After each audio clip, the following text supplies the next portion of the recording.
That's where I come in. I find giants. I hunt giants. I kill giants. Bonjour à toutes et tous, aujourd'hui on se retrouve pour parler de cinéma encore une fois. Il y a 2 jours sortait un film que j'attendais beaucoup, que je pensais que ça allait être l'un des gros cartons de cet été.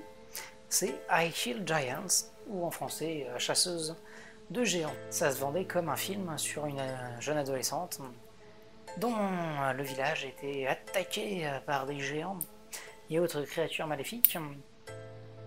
Une espèce de Jack le chasseur de géants en mode contemporain.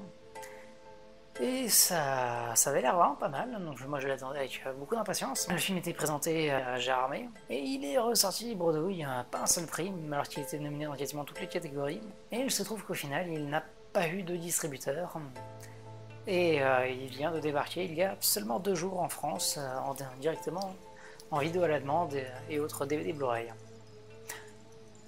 C'est quelque chose d'assez inquiétant dans le sens où généralement c'est de la merde qui sort directement DVD Blu-ray. C'est quelque chose de pas très rassurant, surtout que les premiers avis ne sont pas exceptionnels. Et ça se comprend dans le sens où le film n'est clairement pas ce qu'il était censé être. Et ça se rapproche beaucoup plus du Labyrinthe de Pan ou de Le Secret de Terabithia, toute l'histoire d'une jeune fille qui s'appelle Barbara, incarnée par la jeune Madison Wolfe. Donc c'est une jeune adolescente de 14-15 ans qui a apparemment de graves problèmes chez elle. Donc c'est sa grande sœur incarnée à l'écran par Imogen Poots qui se retrouve à devoir tout gérer. Et donc elle est un peu laissée pour compte. Le film essaye de laisser planer le doute sur vraiment l'existence des géants. Est-ce que c'est dans sa tête ou c'est réel? Est-ce que la menace est palpable? Cette jeune Sophia, incarnée par Sidney Wilde, qui est exceptionnelle, bon Dieu, suivez sa filmographie, attention, qui je prends directement les paris, Oscar dans les 10 prochaines années. Rôle sur mesure, puisque l'actrice comme le personnage vient de la ville d'Angleterre de Leeds. Donc, il y a cette jeune Sophia qui vient d'arriver, qui va essayer de devenir son amie, et une psychologue scolaire incarnée par Zoé Saldana qui va essayer de lui venir en aide, elle aussi. Mais donc pourquoi est-ce que je vais vous parler de ce film aujourd'hui? Eh bien tout simplement parce que le film, la plupart des gens sont en train de passer à côté à cause de critiques assez moyennes, mais le film vaut largement le détour, parce que donc déjà l'ambiance est extrêmement réussie.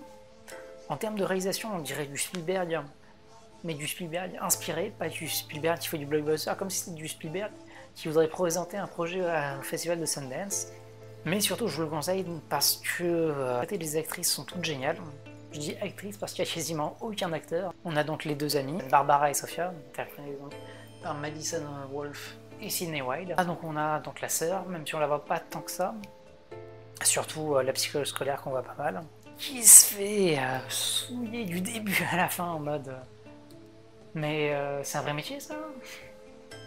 Et le pire du pire, c'est, je vais carrément vous mettre l'extrait, c'est la prof de sport. Miss Laney, would you describe your job as worthless or utterly pointless?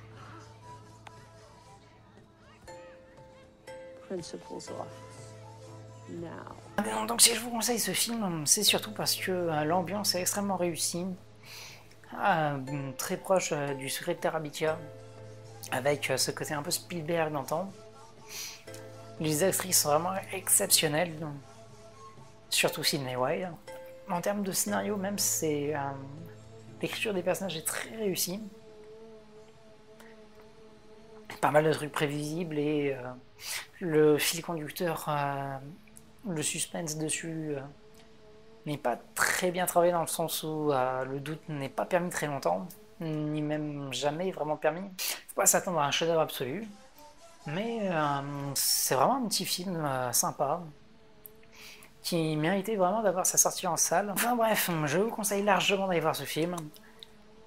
Et puis on se retrouve d'ici à peu près 4 jours pour parler de Naruto, parce que voilà, ça y est, j'ai enfin fini de me faire l'intégralité de l'anime. Donc d'ici là, continuez de vous cultiver, d'aller voir des films. Vous pouvez me suivre sur Facebook, Twitter, Instagram, Snapchat, mon site internet, sur lequel vous pourrez retrouver la critique du film.